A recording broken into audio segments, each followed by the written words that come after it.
नमस्कार दोस्तों, property expert के इस नए वीडियो में आप सभी का स्वागत है। प्रॉपर्टी से रिलेटेड कोई भी प्रॉब्लम का सोल्यूशन पाने के लिए प्रॉपर्टी एक्सपर्ट को जरूर सब्सक्राइब करें। The Securitisation and Reconstruction of Final Asset and Enforcement of Security Interest Act 2002।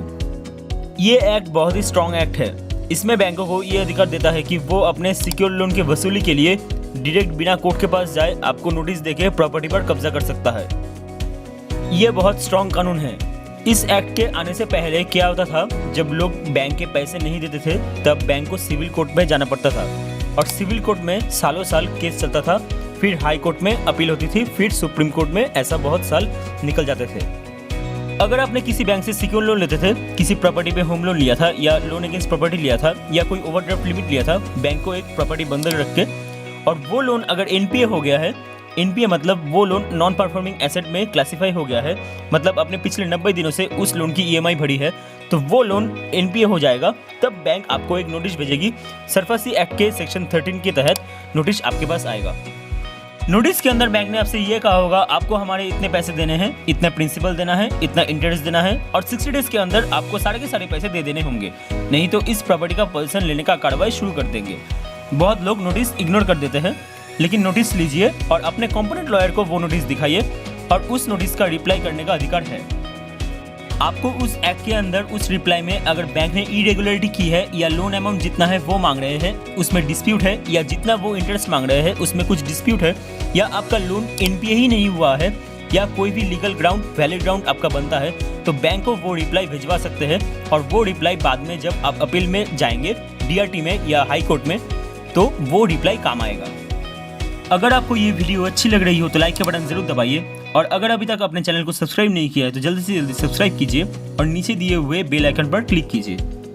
अगर नोटिस में दिए गए 60 डेज के अंदर भी आपने पैसे नहीं दिए बैंक को, तो उसके बाद आपको एक पोजीशन का नोटिस भिजवाएगा। उसमें ये लिखा होगा कि 30 दिन का समय फिर दिए जाते हैं आपको, या तो आप हमारे पैसे दे दीजिए वरना 30 दिन के बाद हम एक्चुअल पोजीशन आपकी प्रॉपर्टी पे ले लेंगे।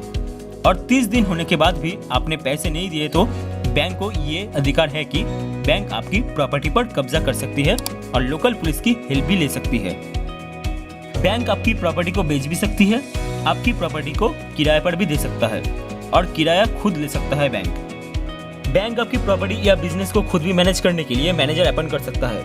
आपको जो दूसरे से पैसे लेने थे उनको भी नोटिस भेज के वो पैसे जो आपको मिलने वाले थे वो भी बैंक ले सकता है।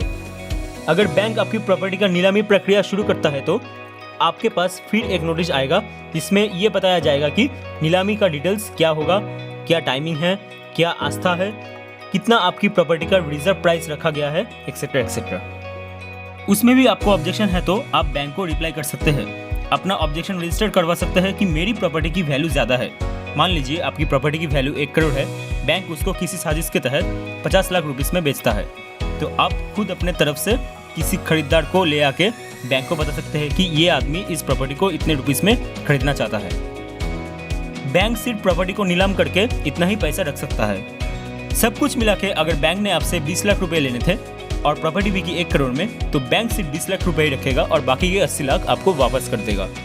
बैंक जो भी एक्शन ले रहा है इस एक्ट के अंदर, उसमें आपको लगता है कि आपके साथ कुछ गलत हो रहा है तो आप डायरेक्ट रिकवरी ट्रिब्यूनल में अपील कर सकते हो। आप स्टे करने के लिए हाई कोर्ट भी जा सकते हो, लेकिन प्रैक्टिकली आपके केस में दम नहीं है, कोई वैलिड ग्राउंड्स आपके पास नहीं है, तो कहीं से भी कोई राहत मिल पाने की चांसेस बहुत कम है। किसी भी तरह से स्टे लगने की चांसेस बहुत कम है। हद से हद आपको ये रिलीफ दिया जा सकता है अगर ऑनरेबल कोर्ट ठीक समझे कि आपसे जो पैसा बैंक सब एक साथ मांग रहा हो, 60 दिनों के अंदर उसकी फिर से किस्तें बना दो। इससे आपका क्या फायदा होने वाला है, क्योंकि आप अगर किस्तें दे ही सकते हो तो ये नौबत ही नहीं आती। सरफासी एक्ट बहुत ही छोटे से लोन पे लागू हो जाती है।